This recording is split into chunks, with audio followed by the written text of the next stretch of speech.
Golden फेरी कहानियाँ। बरस की गुड़िया। बहुत पुराने वक्तों की बात है। एक गांव में एक किसान रहता था जिसका नाम इवान था।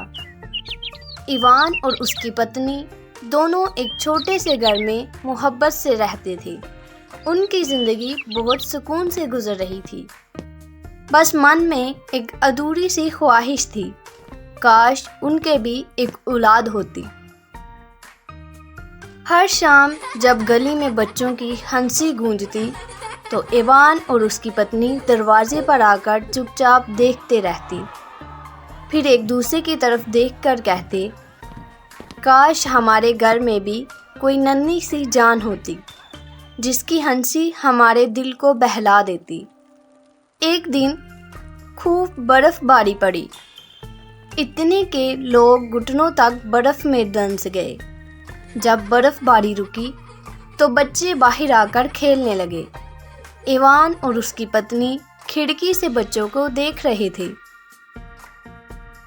कुछ देर के बाद उनका दिल भी ना माना और वो भी बाहर आ गए। बच्चे बर्फ के आदमी बना रहे थे। इवान ने हंसते हुए कहा, क्यों ना हम भी एक बर्फ का आदमी बनाएं? उसकी पत्नी ने कहा, चलो बर्फ की एक लड़की बनाते हैं, छोटी सी और बहुत प्यारी सी। बस फिर दोनों ने मिलकर अपने आंगन में काम शुरू कर दिया।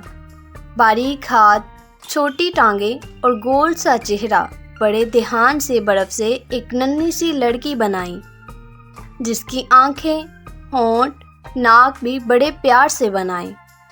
अभी बस आखिरी हिस्सा बाकी था कि एकदम कुछ अजीब सा हुआ। बर्फ की गुड़िया में जान आ गई। अब बर्फ की गुड़िया की बजाय एक नन्ही सी जीती जागती बच्ची सामने खड़ी थी। इवान की पत्नी हैरान रह गई। वो खुश होके बोली, मैं इसका नाम बर्फ कली रखूंगी। फिर उन दोनों ने उसे खुशी से गले लगाया। वो दोनों ऐसे खुश हुए जैसे उनका ख्वाब पूरा हो गया हो। बर्फ कली के लिए उन्होंने नए कपड़े सिए, उसे गाने सिखाए। बर्फ कली बहुत होशियार और तमीज़दार थी। उसे जो बात एक बार समझाई जाती वो फौरन ही उसे समझ लेती। इवान और उसकी पत्नी की दुनिया जैसे कि रंगों से भर गई थी। लेकिन मौसम तो बदलता ही है। जैसे ही सर्दी खत्म हुई और बहार आ गई, हर तरफ हरियाली छा गई।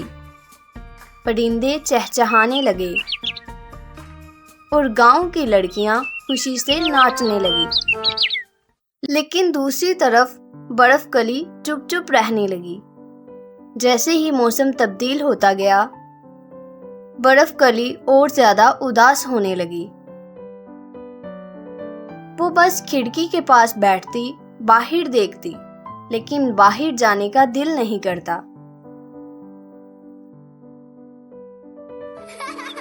इवान की पत्नी ने कई बार कहा, बेटा बाहर जा, थोड़ा खेल ले, हंस ले। मगर वो आहिस्ता से मना कर देती। नहीं माँ, मेरा दिल नहीं लग रहा। किसी को समझ नहीं आ रहा था कि वो इतनी उदास क्यों है।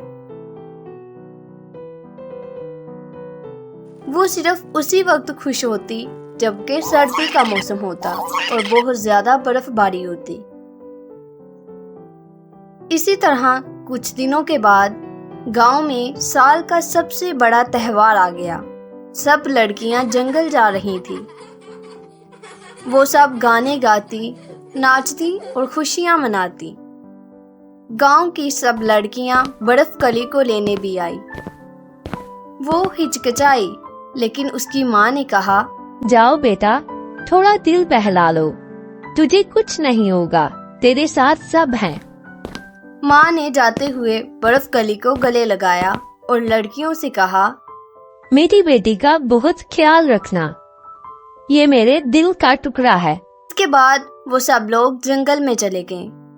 शाम को जब सूरज ढला, लड़कियों ने आग जलाई। सब लड़कियां खुश होकर आग के ऊपर से छलांग लगा रही थी। कहके लगा रही थी और गीत गा रही थी। उन लड़कियों ने कहा, बर्फ कली अब तुम भी कूदो। लेकिन जैसे ही वो आग पर से गुजरी एकदम से गायब हो गई, ऐसे जैसे कभी थी ही नहीं। ये देखकर उसके दोस्त बहुत हैरान हो गए। सब लड़कियां परेशान हो गईं। उसे इधर उधर ढूंढने लगी। झाड़ियों में, दरख्तों के पीछे उन्होंने हर कहीं बर्फ कली को तलाश किया, लेकिन वो कहीं नहीं मिली। जब इवान और उसकी पत्नी को मालूम हुआ तो उन्होंने भी जंगल में उसे तलाश किया। कहीं कोई जानवर तो नहीं ले गया? लेकिन कोई भी ये हकीकत नहीं जानता था कि बर्फ कली तो आग की गर्मी से पिघल गई थी, क्योंकि हकीकत में वो एक बर्फ से बनी हुई गुड़िया थी। भगवान की तरफ से वो एक आर्जी खुशी थी।